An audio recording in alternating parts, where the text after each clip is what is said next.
Shalom, damai sejahtera bagi kita semua. Kasih Kristus menyertai Bapak Ibu dimanapun engkau berada. Hari ini adalah hari yang bersejarah bagi setiap umat percaya. Hari ini kita memperingati hari kematian Yesus Kristus di kayu salib. Sekalipun dalam situasi kondisi yang sedang kita alami saat ini, mengingat virus corona yang saat ini terjadi di bangsa dan negara kita, pemerintah mengimbau kita untuk tetap stay di rumah, belajar dari rumah, beraktivitas di rumah, dan juga beribadah di rumah. Hari ini kita memperingati Yesus Kristus yang telah mati di kayu salib, tidak mengurangi sukacita kita sekalipun kita beribadah di rumah. Bapak Ibu, saya akan membagikan firman Tuhan kepada Bapak Ibu Saudara sekalian tentang Yesus Kristus yang mati di kayu salib. Oleh sebab itu saya memberikan tema pada kita semua, yaitu kasih Yesus Kristus di kayu salib. Saya akan mengajak Bapak Ibu Saudara sekalian untuk melihat firman Tuhan. Kebenaran firman, saya percaya firman Tuhan ini adalah otoritas yang tertinggi, yaitu firman Allah sendiri yang berbicara kepada kita semua. Firman Tuhan yang akan kita dengar hari ini yaitu diambil dalam kitab Yesaya pasal yang ke-53, ayat yang ke-3 sampai ayat yang ke-6. Demikian firman Tuhan. Ia dihindari orang, seorang yang penuh kesengsaraan dan yang biasa menderita kesakitan. Ia sangat dihina sehingga orang menutup mukanya terhadap dia, dan bagi kita pun dia tidak masuk hitungan. Tetapi sesungguhnya penyakit kita lah yang ditanggungnya, dan kesengsaraan kita yang dipikulnya.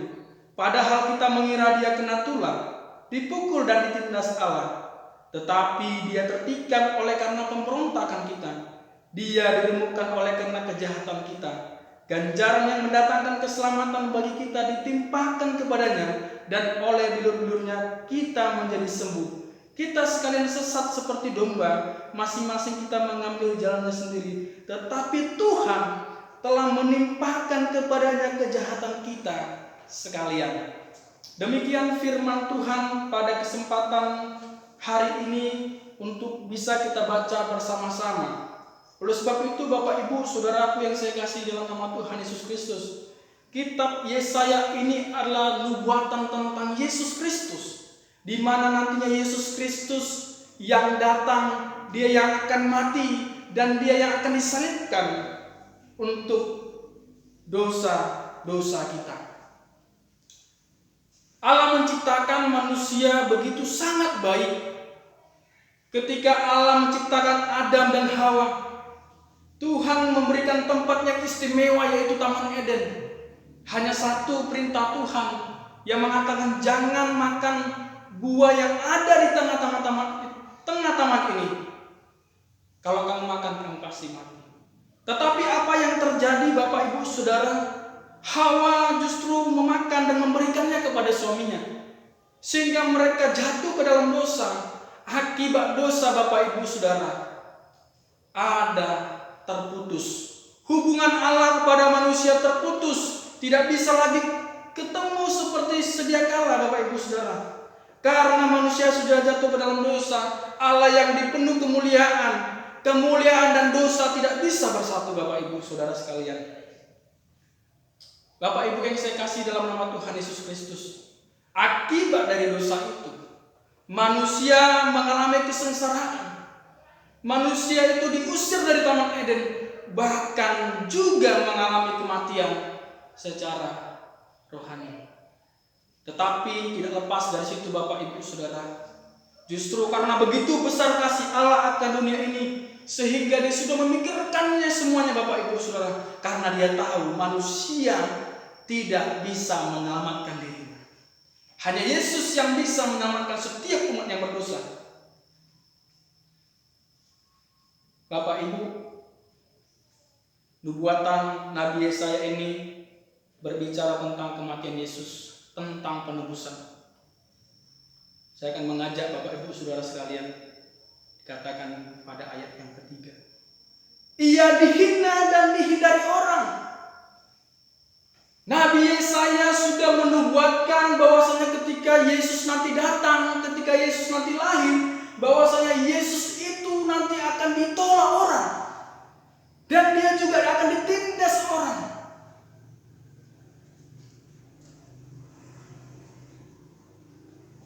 Orang yang tidak percaya kepada Kristus, itulah orang-orang yang berdosa, itulah orang-orang yang menolak kehadiran Yesus Kristus.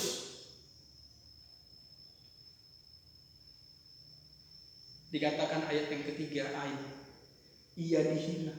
Yesus dihina.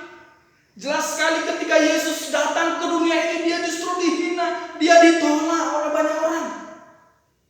Sekalipun banyak orang percaya, tetapi juga banyak juga orang yang tidak percaya. Banyak juga yang sudah mendengarkan firman Tuhan, tetapi sedikit yang sudah percaya dan masih banyak orang yang belum percaya di dunia ini.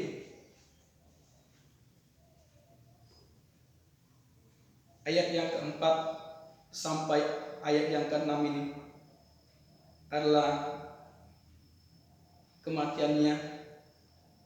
Yesaya mengatakan tentang secara detail tentang bagaimana Yesus akan mati.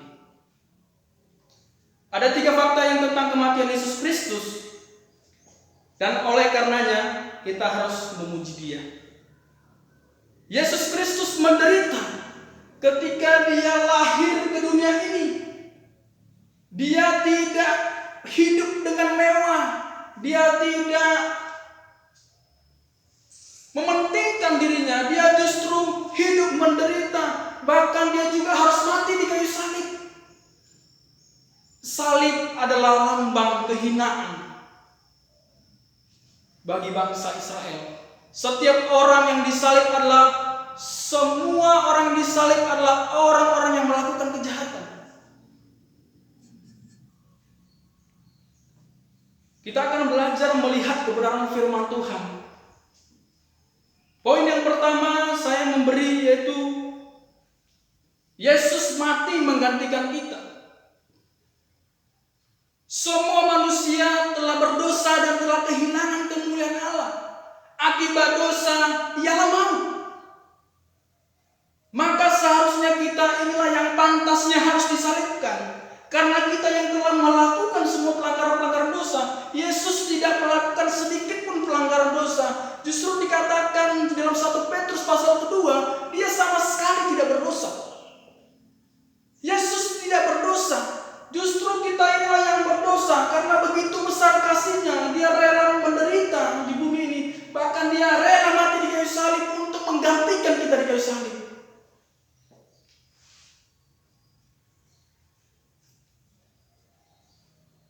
Yesus mati menggantikan kita. Perhatikan ayat yang keempat dikatakan, tetapi sesungguhnya penyakit kita lah yang ditanggungnya.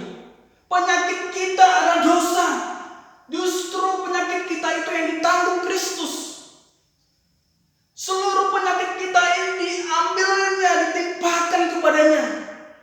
Dia tidak menyayangkan dirinya.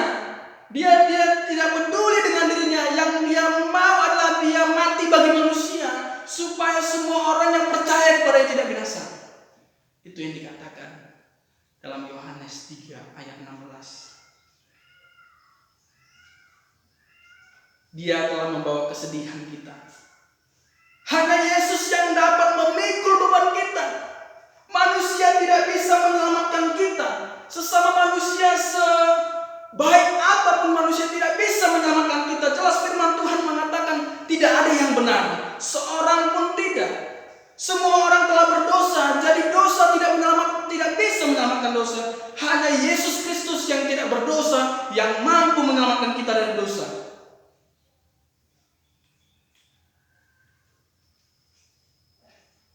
Kematiannya memperbaharui kehidupan kita semua. Sehingga Yesus katakan, marilah datang kepadaku yang letih lesu dan berbeban berat. Aku akan memberikan kelegaan kepadamu.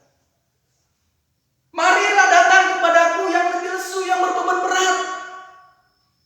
Sekalipun kita memiliki beban yang begitu berat, datang kepada Tuhan.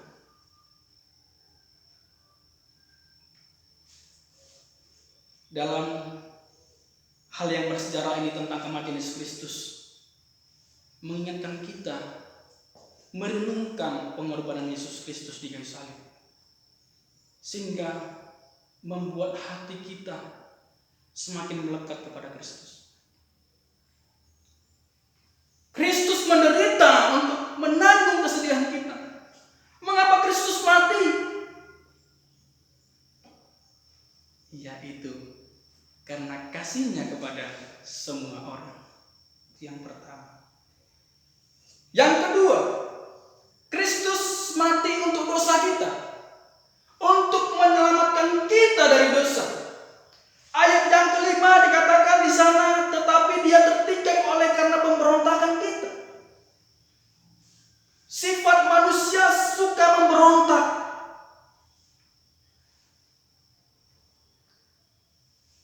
Secara fisik dia ditusuk.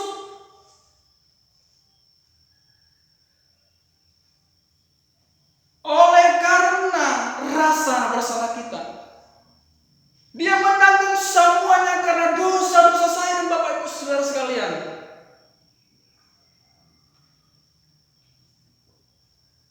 Bapak Ibu yang saya kasih dalam nama Tuhan Yesus Kristus. Dikatakan di ayat yang kelima. Tetapi dia tertikam oleh karena pemberontakan kita. Dia diremukkan oleh kejahatan kita. Kita ini adalah orang yang jahat, yang suka menolak Yesus, yang senang melakukan dosa.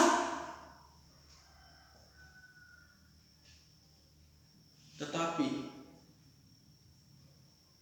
di hari memperingati Yesus Kristus yang mati di kayu salib, mari kita, hidup kita untuk melakukan segala sesuatu yang berkenan di hadapan Tuhan. Semakin mencintai dan mengasihi Kristus dari segalanya. Hukum yang terutama dikatakan, kasihlah Tuhan Allahmu.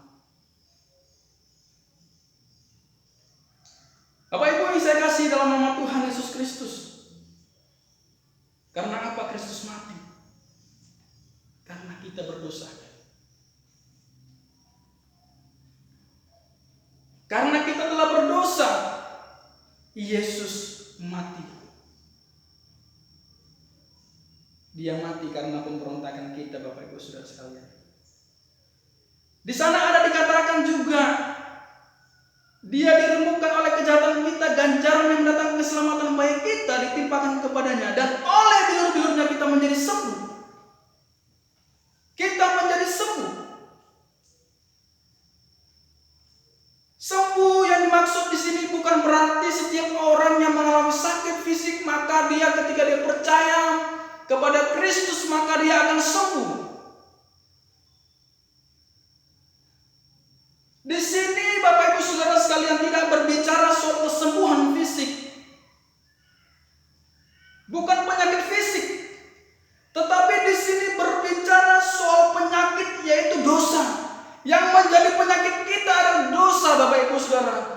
Jadi dikatakan di sini kesembuhan adalah kesembuhan secara spiritual, kesembuhan secara rohani.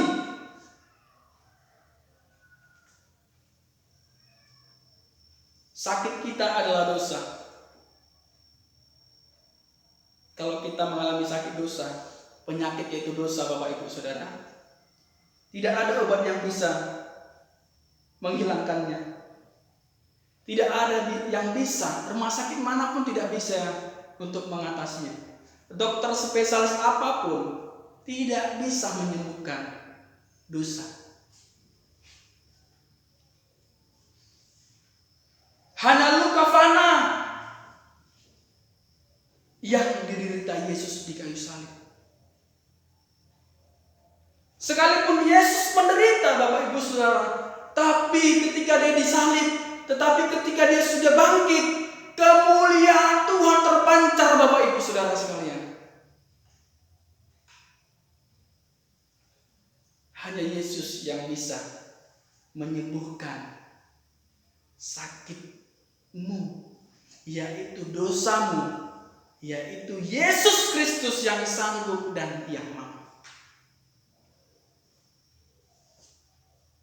Di dalam kitab saya akan mengajak sedikit kepada Bapak Ibu Saudara sekalian yang ada di rumah melihat kebenaran firman Tuhan yang diambil dalam kitab surat Petrus, 2 Petrus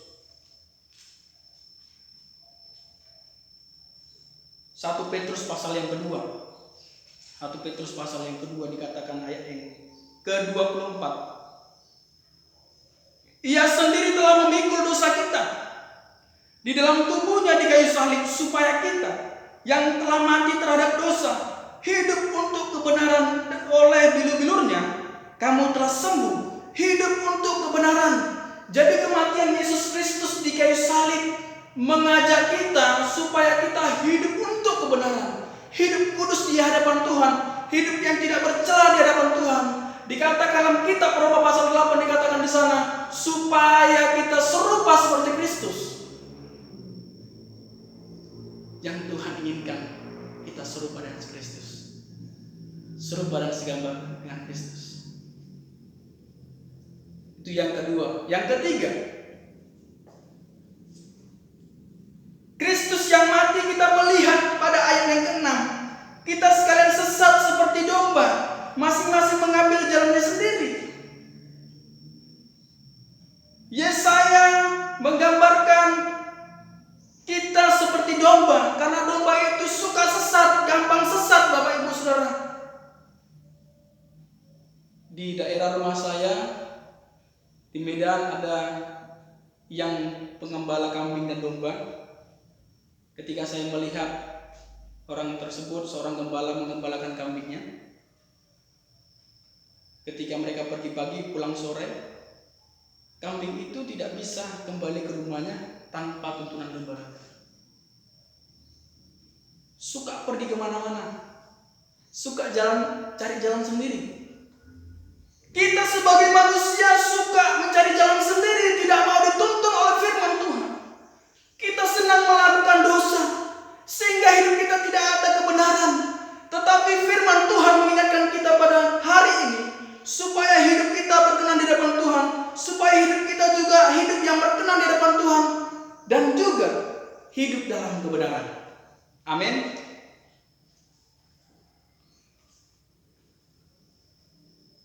Kita semua adalah orang yang berdosa, yang bersalah, dan layak menerima murka ilahi. Saya dan saudara sebenarnya pantas untuk menerima murka Tuhan, karena kita melakukan dosa, karena kita hidup dalam dosa. Tetapi ketika Kristus datang, Dia ambil semua beban itu, semua dosa-dosa kita. Dia pikul semuanya Bapak Ibu Saudara, sehingga Dia merasakan derita yang kita, akibat yang kita lakukan.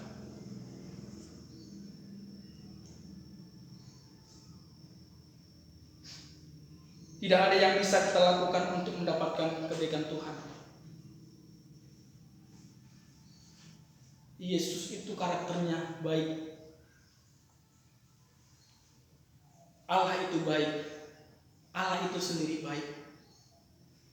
Saudaraku yang saya kasih dalam nama Tuhan Yesus Kristus, saya mengajak di hari momen yang bersejarah bagi kita umat percaya, mengingatkan kita untuk semakin dekat kepada Tuhan dalam situasi kondisi apapun, supaya membuat kita semakin dekat kepada Tuhan.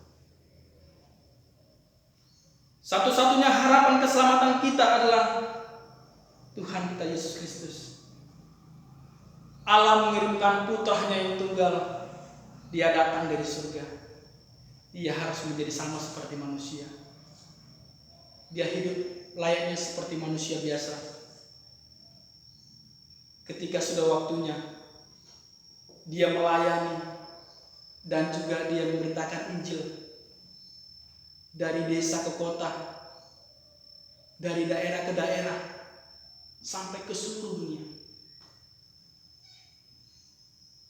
supaya orang yang percaya kepadanya tidak binasa.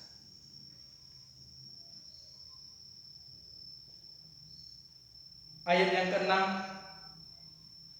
Yesus adalah yang melakukan untuk kita.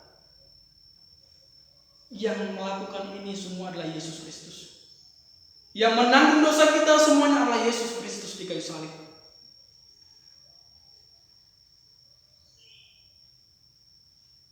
Kita tidak mampu untuk melakukannya. Kita tidak bisa mampu untuk menyelamatkan kita dari dosa kita. Hanya Kristus. Hanya kasih Kristus dan hanya anugerah dari Allah.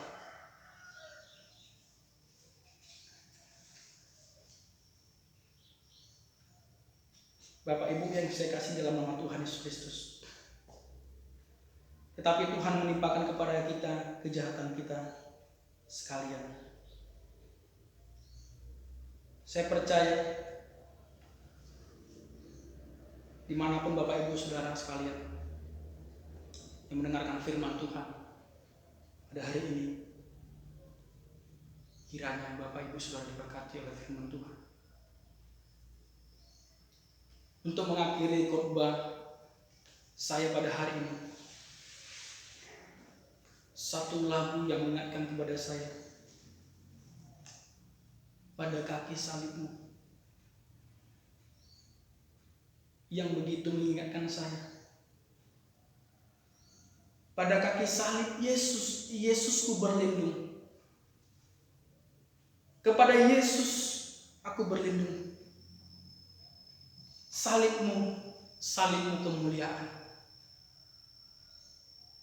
Bapak Ibu, Yesus menebusmu tidak dengan emas perak. Kenapa dia tidak tebusmu dengan emas dan perak? Karena emas dan perak sifatnya bisa hancur. Tetapi dia tebus dengan darah. Dengan darahnya yang tertumpah, mari kita menghormati Tuhan. Di hari bersejarah ini, mari kita menghormati Tuhan Yesus Kristus yang mati di kayu salib. Dengan kita datang kepada Tuhan bersekutu. Kita bersekutu di rumah kita masing-masing. Kita berterima kasih kepada Tuhan. Kiranya firman Tuhan ini tidak hanya mengingatkan, tidak hanya menyegarkan, tetapi memulihkan kehidupan kita dan memperbaiki supaya kita semakin setia kepada Tuhan. Tuhan Yesus memberkati. Shalom.